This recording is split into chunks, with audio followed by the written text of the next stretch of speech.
نحمده ونستعينه ونستغفره ونؤمن به ونتوكل عليه. أما بعد فأعوذ بالله من الشيطان الرجيم. بسم الله الرحمن الرحيم. يا أيها الناس اتقوا ربكم الذي خلقكم من نفس واحدة وخلق منها زوجها وبث منهما رجالا كثيرا ونساء واتقوا الله الذي تساءلون به والأرحام إن الله كان عليكم رقيبا. قال النبي صلى الله عليه وسلم النکاح من سنتی ومن رغب عن سنتی فليس مني. محبت کے لیے ایک حدیث پاک رسول اللہ صلی اللہ علیہ وسلم میرے نبی صلی اللہ علیہ وسلم کے بارے میں رب کائنات نے ارشاد فرمایا وما ارسلناک الا رحمۃ للعالمین. میں کھڑا ہو جاؤں اگر دور آواز میں گئے.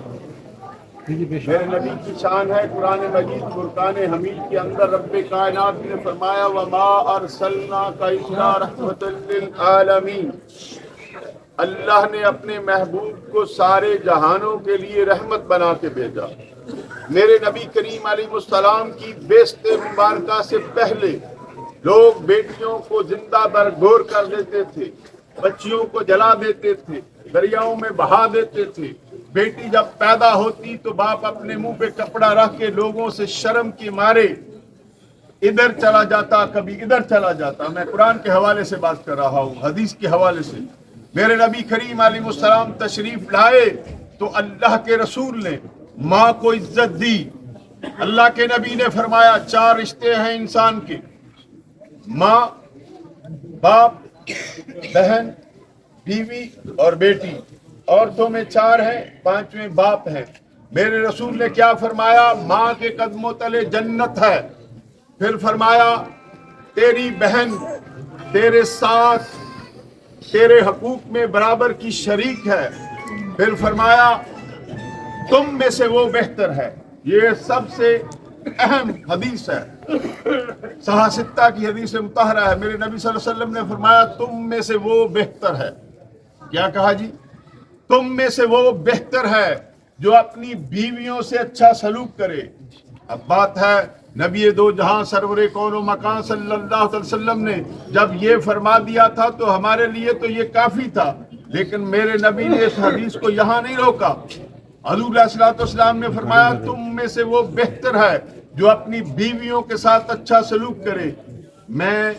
پھر فرمایا میں تم سب سے بہتر اپنی بیویوں سے سلوک کرتا ہوں. میرے نبی کریم علیہ الصلوۃ والسلام کے پیارو آؤ چلتے ہیں. چوتھا مقام ہے بیٹی کا.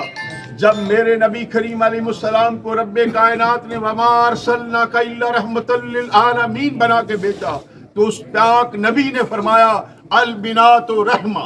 صحاح ستہ کی حدیث مطہرہ ہے. میرے نبی نے فرمایا بیٹیاں رحمت ہیں.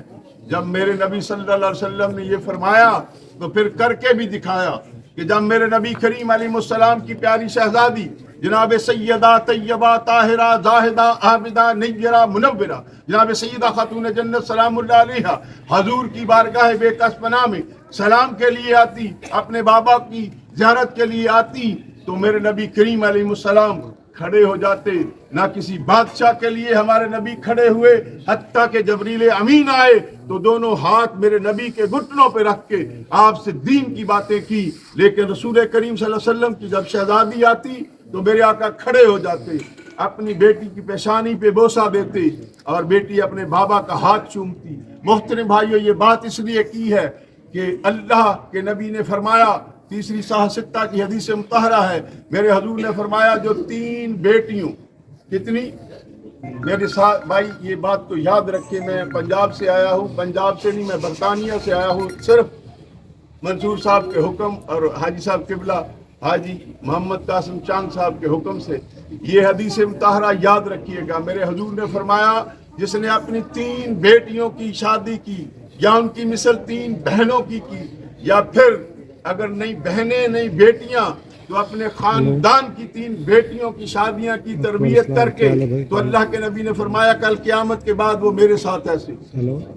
تو آج جس گھر میں ہم بیٹھے ہیں، جس شخصیت کے در پہ بیٹھے ہیں، میری مراد ہے حضرت حاجی میاں غوث بخش صاحب چانگ رحمت اللہ تعالیٰ علیہ.